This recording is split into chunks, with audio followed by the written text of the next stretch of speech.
Hey guys, TwitchJCB here. I'd like to share with you guys on why Tomb Raider Legend was the start of something legendary for the Tomb Raider franchise. It is the first reboot in the franchise that comes with a new engine to make Lara move and control differently.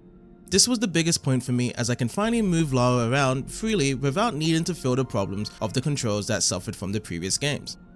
Next comes the story, as this focuses on Lara's new adventure in Bolivia trying to find an artifact that is connected to her mother, as we first see a past memory of them about to crash on an airplane. As we go through the story, we travel across the world to find the missing pieces and get to revisit past moments of Lara's life on what happened to her mother and friends. The gameplay feels solid, as we can traverse Lara in many different environments and interact with many objects as we go along. We can climb onto ledges and other obstacles with ease, and we have a new shiny grappler to hook onto shiny objects that is required at times to either pull or grab onto it, or to swing ourselves over to another platform. Extra accessories we have are binoculars that is able to scan important objects, a flashlight used to see through the darkest areas, and medkits to heal ourselves up once we have taken damage. Speaking of damage, this leads on to combat, as Lara is very skilled in using lots of methods taking out enemies with her double handguns. The guns can lock onto the enemy, and we have to position ourselves closer to have the target hit. Lara can also grab other weapons in our arsenal if she does pick them up. However, only one extra weapon can be used alongside the handguns at all times. On top of this, Lara's acrobatic skills is put into use during these scenarios, as she can jump and dodge around bullets aimed at her, making it difficult for them to hit us, and we have close quarter combat skills, as we can use our legs to kick them in the gut or use them as a leverage to go slow motion mid-air and taking out the enemy in a stylish fashion. She also has the ability to slide across and trip the enemy and use objects in the area to our advantage.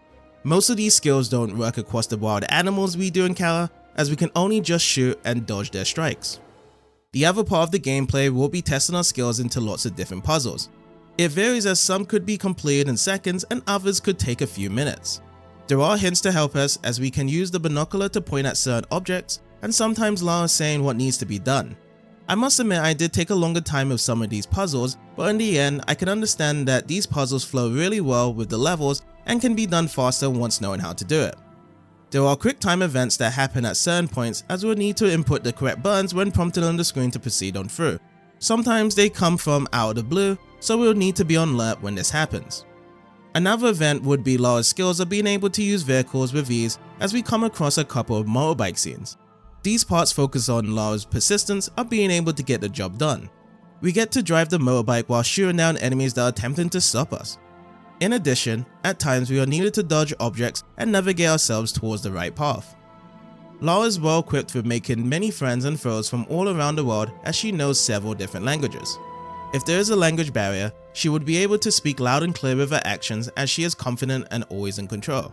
She makes out to be a great leader, knowing how she needs to handle every moment the best way possible, as at times we either see her enticing humor or showing she means business to get things done the way she wants.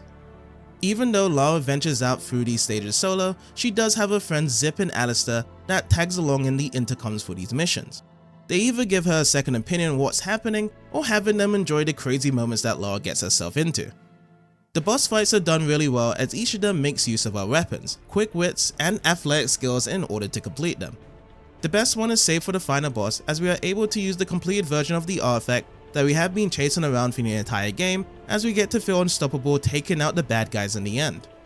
I completed the game on my side in around 7 hours, and there is replay value of being able to replay these stages by getting the collectibles for extra rewards, such as unlocking costumes that Lara can wear. I find this to be a cool idea, trying to find all the hidden areas and reaching our potential to new heights of clearing these stages faster. Overall, Tomb Raider Legend is the first game in the series I truly love playing and enjoying the different aspects that the game has to offer. From having Lara being in control at all times throughout the game, with her having the last say, it is an adventure that I'll always be going to again to have a great time.